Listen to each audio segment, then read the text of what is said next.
Hello दोस्तों, basic defence में आपका अगेन स्वागत है। आज की वीडियो इकोनॉमिक्स जो सब्जेक्ट्स है आपका, ये जो सीडीएस और एनडीए में आता है उसके जो थीम्स इंपॉर्टेंट है उनको डिकोड करने के लिए है। ये वीडियो बहुत डिमांड पे लाई गई है। जब हमने ज्योग्राफी की 10 मोस्ट थीम्स को डिकोड किया था तब उसमें बहुत लोगों ने डिमांड करी थी कि इकोनॉमिक्स के लिए भी और हिस्ट्री के लिए भी किया जाए। तो इकोनॉमिक्स तो हम ले आए हैं, हिस्ट्री को अभी 1-2 दिन में उसको भी ले आएंगे। तो ये वीडियो उन लोगों को बहुत हेल्पफुल करेगा जो सेल्फ स्टडी से रिवाइज कर रहे हैं, और साथ में ये हमारी जो अभ्यास एक्स की रिवीजन सीरीज चल रही है उसमें इकोनॉमिक्स का कैसे हम इकोनॉमिक्स को आगे लेके चलेंगे, क्या क्या चीजें कवर करेंगे, वो भी आपको इस वीडियो के थ्रू पता चल जाएगा। ठीक है, तो जो लोग खुद से कर रहे हैं उनको ये पता होना चाहिए कि इस वीडियो के थ्रू हम क्या करेंगे, आपको ये बताएंगे कि किस तरह के क्वेश्चन आ रहे हैं, मतलब नेचर ऑफ क्वेश्चन कितने हैं, किस टाइप के क्वेश्चन आ रहे हैं। ठीक है, पेपर को जो क्वेश्चन आ रहे हैं उसके लिए आपकी स्ट्रेटजी कैसी होनी चाहिए। ठीक है, क्योंकि जब आपको क्वेश्चन का नेचर पता होगा तभी तो आप उसके अकॉर्डिंग स्ट्रेटजी बना पाओगे। ठीक है, वो स्ट्रेटजी भी मैं आपको बताऊंगा। ठीक है, और वो कौन कौन से इंपॉर्टेंट थीम्स हैं जिसपे क्वेश्चन रिपीटेड होते हैं। ठीक है, और वो सभी चीजें बताऊंगा। साथ में आपको ये भी बताएंगे कि क्या क्या करना चाहिए। ठीक है, क्योंकि आउटपुट इनपुट रेशियो अच्छा रखने के लिए आपको टारगेटेड चीजें करना बहुत जरूरी है, टारगेटेड। और ये वीडियो आपको टारगेटेड चीजें ही बताएगी। इससे पहले ज्योग्राफी में हम बता चुके हैं और करंट अफेयर में बता चुके हैं। ठीक है, करंट अफेयर की वीडियो भी यहाँ आना शुरू हो जाएंगे, अभी आज या कल से आना शुरू हो जाएंगे, और हम थीमेटिक ही करेंगे। मतलब सबसे पहले हमारा आईआर से शुरू होगा। ठीक, और आईआर एक बार में ही कवर हो जाएगा। ठीक, जो 6 थीम्स बताई उन 6 थीम्स को हम 6 से 7 वीडियो में कवर कर देंगे। ठीक है, तो इससे चलेगा। सबसे दूसरी बात क्या है कि देखिए, अगर आपको लगता है कि हमारी वीडियो आपको हेल्पफुल लगती हैं और इंसाइटफुल लगती हैं तो सब्सक्राइब कीजिए चैनल को। ऐसे मत देखिए, क्योंकि ये हमें बहुत हेल्पफुल करेगा। ये हमें इंकरेजमेंट देगा, मोटिवेशन देगा कि और आपके लिए कह सके। हम बहुत कुछ करना चाहते हैं, बट रिसोर्स कंस्ट्रेंट्स की वजह से हम नहीं कर सकते हैं। लेकिन आपका अगर हेल्प रहेगा तो हम उसको भी पूरा करेंगे और ज़्यादा आपकी हेल्प कर सकेंगे। तो इसीलिए एक छोटी सी रिक्वेस्ट है और होप है कि आप उसे मानेंगे। ठीक है, रिक्वेस्ट ही की जा सकती है। तो चलिए शुरू करते हैं वीडियो आज की। देखिए, इकोनॉमिक्स में क्या होता है कि आपका जो इकोनॉमिक्स का पेपर है, चाहे वो सीडीएस और एनडीए का हो, उसमें जो इकोनॉमिक्स के क्वेश्चन आ रहे हैं, एनडीए में थोड़ा ये वेटेज कम है। ठीक है, ये मोस्टली जो एनालाइज, पहले मैं एक चीज बता दूं, ये मैंने 6 ईयर का, मतलब 2025 से ऑलमोस्ट 2020 तक का पेपर को एनालाइज किया है। ये एनालिसिस के बेस में सारी चीजें हैं। ठीक है, ये कोई हवाई बातें नहीं है, मैं पहले बता दे रहा हूँ। जिन्होंने जो ये देख रहे हैं तो समझिए आप ट्रस्ट कर सकते हैं। ठीक है, तो मोस्टली चीजें ये सीडीएस के बेस पे, डेटा के बेसिस पे हैं, लेकिन हाँ एनडीए पे भी अप्लाई हैं। ठीक है, वो थीम्स एनडीए में भी आ रही हैं। हाँ, ये क्वेश्चन जो है वो एनडीए में थोड़े से कम है। ठीक है, तो चलिए चलते हैं। ठीक है, आगे बढ़ते हैं। तो जो आपके इकोनॉमिक्स में क्वेश्चंस आ रहे हैं वो कुछ इस तरीके से हैं कि 11 से 18 क्वेश्चन है। मतलब कि जो अदर हम देखते हैं, जैसे थोड़ा जूम कर लें, जब हम अदर सब्जेक्ट्स को देखते हैं, जैसे ज्योग्राफी मैंने बताया था आपको, तो उसका वेटेज ठीक ठाक रहता है और इतना फ्लक्चुएट नहीं करता है। लेकिन इकोनॉमी फ्लक्चुएट बहुत करता है। मतलब किसी साल में इसमें 10 क्वेश्चन रह जाएंगे, तो किसी साल 13 रह जाएंगे, किसी साल इसमें 17 क्वेश्चन आ जाएंगे। मतलब फ्लक्चुएट बहुत करता है। ठीक है, तो लेकिन फिर भी अगर हम एक एवरेज निकालें तो 12-13 तो एक एवरेज कभी ना कभी आ ही जाता है। ठीक, तो आपको ये पता होना चाहिए कि वेटेज कितना आ रहा है, तभी तो आप उस हिसाब से इसमें टारगेट कर दोगे। और मैं आपको ये बताना चाहूंगा कि आप लास्ट के 12 से 13 दिन बचे हैं एग्जाम के, आप पूरी इकोनॉमिक्स को रिवाइज भी नहीं कर सकते हो, और क्वेश्चन भी फ्लक्चुएट हो रहे हैं। ठीक है, और लेकिन एक चीज जो इसमें बहुत इंपॉर्टेंट है वो ये है कि ये जो क्वेश्चन आ रहे हैं इसमें एक रिपीटेड थीम्स हैं। अगर आप इन रिपीटेड थीम्स को ही टारगेट करोगे तो आउटपुट इनपुट रेशियो अच्छा कर लोगे और अच्छे नंबर ले आओगे, जो जरूरी है। ठीक है, क्योंकि अगर टारगेटेड चीजों कर लिया तो फिर अगर उस पर रिलेटेड क्वेश्चन आए तो आप उसको टैकल कर लोगे तो आपके नंबर आ जाएंगे। तो आपको वही चीजें करनी है। ठीक है, यहाँ पे हम बताएंगे इस वीडियो के थ्रू। और मेनली जो क्वेश्चन आपके होते हैं वो कॉन्सेप्चुअल बेस होते हैं। अभी भी सीडीएस में एप्लीकेशन के बेसिस पे क्वेश्चन नहीं पूछ रहा है, जैसा सीएससी और सीएपीएफ के एग्जाम में पूछ जाता है। तो ये आपके लिए रिलैक्स की बात है कि बहुत कॉन्सेप्चुअल, मतलब एप्लीकेशन के बेसिस पे नहीं पूछ रहा है, कॉन्सेप्चुअल पूछ रहा है। और इसमें भी मैं आपको बता रहा हूँ कि लॉजिक इतना इस्तेमाल होता है, ये चीजें अगर आपने थोड़ा सा, आपको जनरल अवेयरनेस है। अभी जब हमारी इकोनॉमिक्स की वीडियो आएंगी तो आप देखेंगे कि जनरल अवेयरनेस से क्वेश्चन सॉल्व हो रहे हैं। और वो क्वेश्चन रैंडम है, क्वेश्चन रैंडम है, लेकिन वो जनरल अवेयरनेस से क्वेश्चन सॉल्व हो रहे हैं। हम दिखाएंगे आपको, जब हम अपना पढ़ाएंगे तो आपको दिखाएंगे, तो जो लोग देखेंगे तो उनको बेनिफिट होगा। ठीक है, चलिए आगे बढ़ते हैं। आगे और क्या चीज है? दूसरी चीज ये है कि मैंने बताया था कि डाइवर्सिफाई एरिया से क्वेश्चन आ रहे हैं, मतलब क्वेश्चन जो आ रहे हैं कभी इस एरिया से आ रहे हैं, कभी उस एरिया से आ रहे हैं, मतलब एक पैटर्न बहुत कम इसमें देखने को मिलता है, लेकिन फिर भी कुछ थीम्स हैं जो इंपॉर्टेंट हैं और रिपीटेड हैं और वो ऑलमोस्ट कवर करती हैं 70 to 80%। और आउटपुट इनपुट रेशियो हम देखें तो हमें इतना ही टारगेट करना भी चाहिए, क्योंकि हम इकोनॉमी के सारे क्वेश्चन को नहीं कर सकते हैं। हाँ, लेकिन मैं ये भी बोलूंगा कि डाइवर्सिफाई एरिया से मतलब रैंडम चीजें आ रही हैं, उनको अगेन मैं यही कहूंगा जो मैं अभी ऊपर बोल चुका हूँ, लॉजिक।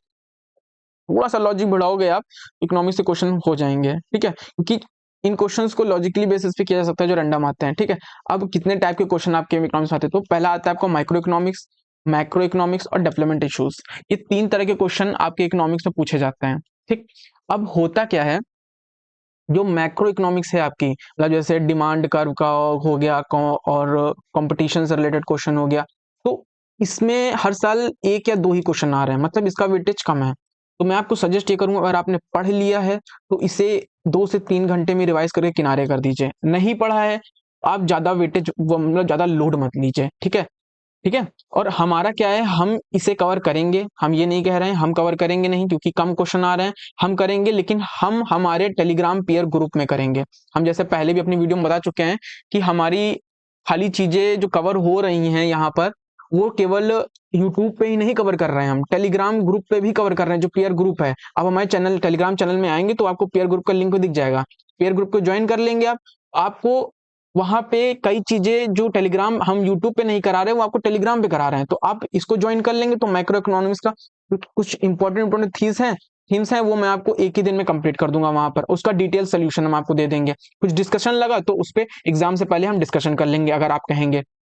ठीक है, इस टेलीग्राम ग्रुप के बारे में और जान ले, पीयर ग्रुप के बारे में, इसमें आप हमसे डायरेक्ट कनेक्ट हो सकते हैं। मतलब आपको अगर कोई डाउट है एग्जाम से रिलेटेड तो आप हमसे डायरेक्ट ग्रुप में मैसेज करिए, हम हमारी जो मेंटोर है वो आपसे तुरंत कनेक्ट करेंगे। ठीक है, आपके डाउट को तुरंत रिजॉल्व करेंगे। ठीक है, तो इस चीज को करिए। ठीक है, दूसरे टाइप का क्वेश्चन कौन आ रहा है? माइक्रो इकोनॉमिक्स आ रहा है। देखिए, माइक्रो इकोनॉमिक्स का वेटेज बहुत ज्यादा है। ठीक है, माइक्रो इकोनॉमिक्स का वेटेज बहुत ज्यादा है और डेवलपमेंट इशू का वेटेज बहुत ज्यादा है। अब ये क्या क्या है, ये सारे अभी नीचे हम देखेंगे। ये देखिए इसमें कौन कौन माइक्रो इकोनॉमिक्स के हैं। ये जो जितने हम दे रहे हैं आपको, मोस्ट रिपीटेड थीम जो हम आपको बता रहे हैं वो माइक्रो इकोनॉमिक्स और मैक्रो इकोनॉमिक्स और डेवलपमेंट इशू पे ही हैं, और वो मोस्टली 8 थीम्स ही हैं। 8 में ही मतलब आपका ठीक ठाक 70-80% चीजें कवर हो जाएंगे, और आपको टारगेट भी मेरे हिसाब से यही करना है, क्योंकि जो रिपीटेड थीम्स हैं। ठीक है, तो मैक्रो इकोनॉमिक्स ज्यादा वेटेज है, और इसके साथ डेवलपमेंट इशू का भी ज्यादा वेटेज है, तो इनको हम यही यूट्यूब पे ही कवर कर लेंगे। लिखा है ना हमने कि कवर देम हियर, यूट्यूब पे ही कवर करेंगे हम। ठीक है, तो इसकी चिंता मत कीजिए आप। और अगर माइक्रो इकोनॉमिक्स को भी कवर करना चाहते हैं तो हमारे पीयर ग्रुप में आइए, और साथ में पीयर ग्रुप में हम क्वेश्चंस भी डालते हैं, अल्टरनेटिव डेज में, गैप के डेज में इकट्ठा क्वेश्चन डालते हैं और उन पर सोल्यूशन भी देते हैं। तो पीयर ग्रुप को ज्वाइन कर लेंगे तो आपको प्रॉब्लम नहीं होगी। ठीक है, चीजें और अच्छी आपको हेल्प मिल जाएगी। दूसरी चीज क्या है कि एक चीज आपको ये भी समझना पड़ेगा कि जैसे मैंने पहले बताया कि क्वेश्चन बहुत डाइवर्सिफाई एरिया से आ रहे हैं, कुछ चीजें रैंडम भी आ रही हैं, कुछ थीम्स भी रैंडम है। मान लीजिए पिछले साल एक क्वेश्चन आ गया किसी थीम पे, आपको इस साल उस थीम को थोरली बैठ के पढ़ना नहीं है। आपको क्या करना है, आपको लास्ट के दिनों में जो एग्जाम से जस्ट लास्ट के डेज हैं, इन लास्ट डेज में रिलाय करना है इंपॉर्टेंट और रिपीटेड थीम को ही। ये याद रखिए, ये मैंने इसीलिए खासा लिख लिया है कि आप इधर उधर मत भागिए, 80% को टारगेट कीजिए, 5% और 2% चीजों को टारगेट मत कीजिए। यही मैं करंट अफेयर में भी बोल रहा हूं अपने ग्रुप में कि आप लोग अगर टारगेट कर रहे हो तो आप 5% 2% को नहीं, आप मेजोरिटी जंग को कीजिए टारगेट। ठीक है ना, तो ये चीज याद रखिएगा। ठीक, अब इंपॉर्टेंट थीम्स देख लेते हैं। सबसे बड़ी जो थीम्स हैं वो स्कीम्स हैं।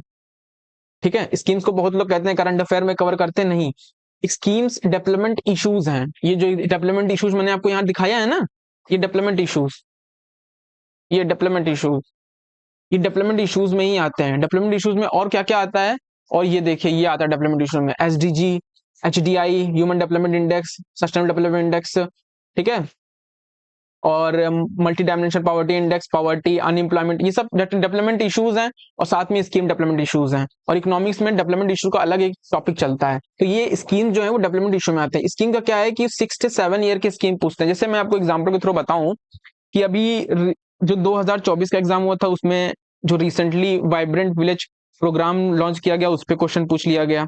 दूसरा क्वेश्चन क्या पूछ लिया गया कि जो आत्मनिर्भर भारत स्कीम थी उस पर क्वेश्चन पूछ लिया गया जो अभी रिसेंटली। तो मतलब 6 से 7 साल की अगर आप स्कीम कवर करोगे तो आपका हो जाएगा। जैसे अभी 2024 में ही पीएम जनमान जो अभी रिसेंटली लॉन्च हुई है उस पर क्वेश्चन पूछ लिया गया।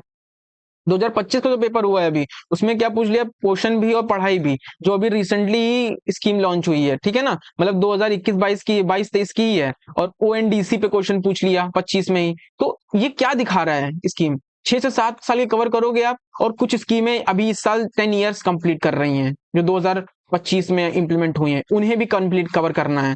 मतलब 6 से 7 साल की पुरानी तो करना ही करना है, और जिन्होंने अपने 10 ईयर इस बार कंप्लीट कर लिए उन्हें भी करना है। तो आपका स्कीम थोरली कवर हो जाएगा। वी हियर इन द अभ्यासक टेलीग्राम चैनल पे फ्री ऑफ कॉस्ट हम स्कीम कराएंगे। ठीक है, ठीक है ना। एग्जाम से पहले ही आपकी स्कीम हम कवर करा देंगे। और 5 to 6 क्वेश्चन ये केवल 2025 में देख लीजिए आ गए हैं ये। तो इकोनॉमिक्स का बहुत बड़ा वेटेज आपका स्कीम्स ले लेता है। ठीक है, अब क्या है फिस्कल पॉलिसी। दूसरा इंपॉर्टेंट टॉपिक क्या है, फिस्कल पॉलिसी। फिस्कल पॉलिसी में क्या ये लोग पूछ लेते हैं कि गवर्नमेंट की बजटिंग, मतलब गवर्नमेंट किसमें ज्यादा एक्सपेंडिचर कर रही है, किसमें कितना रेवेन्यू किसमें से पा रही है, और रेवेन्यू कहाँ जा रहा है, कि एक्सपेंडिचर कहाँ जा रहा है, कहाँ से रेवेन्यू आ रहा है, एक्सपेंडिचर कहाँ जा रहा है, ये सब चीजें। टैक्सेस पे क्वेश्चन पूछ लेते हैं कि जैसे क्वेश्चन कर देंगे कि ये टैक्स सेंट्रल गवर्नमेंट लेती है, कौन सा टैक्स स्टेट गवर्नमेंट नहीं लेती है, या सेंट्रल जो पूल होता है उसमें कौन सा टैक्स स्टेट्स को नहीं जाता है, या जीएसटी पे पर्टिकुलर क्वेश्चन को। तो जब हम इसको 360 डिग्री कवर करेंगे ना, कहीं से क्वेश्चन इन थीम्स में बचेंगे नहीं। ठीक है ना। तो आपको याद रखना है money supply and money banking. Money supply बहुत इंपॉर्टेंट थीम है, इस पे क्वेश्चन आता ही रहता है। ठीक है, और बैंकिंग पे आता है। बैंकिंग में रिसेंटली एनबीएफसी पूछ लिया था। ठीक है, और बहुत नॉर्मल क्वेश्चन पूछा था। ठीक है, तो जब पढ़े रहेंगे तो आप कर लेंगे। मॉनेटरी पॉलिसी, मॉनेटरी पॉलिसी में क्या कर लेंगे, इंटरेस्ट रेट पूछ लेंगे और रेपो रेट पूछ लेंगे। वही इसमें आ जा रहा है, repo rate and reverse repo rate, repo rate and reverse repo rate, ये सारी चीजें आपसे पूछ लेंगे। ठीक है, जो सबसे ज्यादा इंपॉर्टेंट और टॉपिक है वो आता है इन्फ्लेशन। ये लोग इन्फ्लेशन को हर अल्टरनेटिव ईयर्स में पूछ लेते हैं। पता क्या होना चाहिए आपको, टाइप ऑफ इन्फ्लेशन, जैसे core inflation, headline inflation. Core inflation तो 2025 में पूछ लिया है, जिन्होंने 2025 का एग्जाम दिया है उनको ये पता होगा, कोर इन्फ्लेशन पूछ लिया 2025 में। डब्ल्यूपीआई को भी, सीपीआई को 2025 में पूछ लिया है। ठीक है, डब्ल्यूपीआई को भी अभी 2024 में पूछ लिया है। तो ये चीजें आती हैं।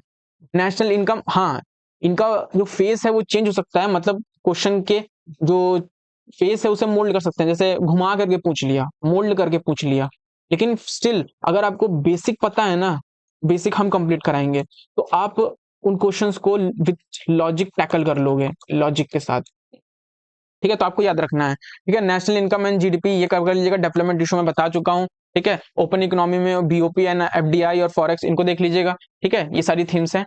चलिए, इसी के साथ होप करता हूँ कि चीजें आपको समझ में आई है। इसी तरह इकोनॉमी हिस्ट्री की भी हम वीडियो लेकर आएंगे जो डिकोड करेंगे, और हमारी जो करंट अफेयर की वीडियो है वो आना शुरू हो जाएंगे भी कुछ दिनों में। हम उसको जल्द ही कवर कर देंगे क्योंकि हमें थीम वाइज करना है, ये मंथ वाइज नहीं। ठीक है, तो हमें टाइम नहीं लगेगा। आईआर की सबसे पहले आएगी क्योंकि आईआर का ही वेटेज सबसे ज्यादा है। ठीक है, जय हिंद, थैंक यू।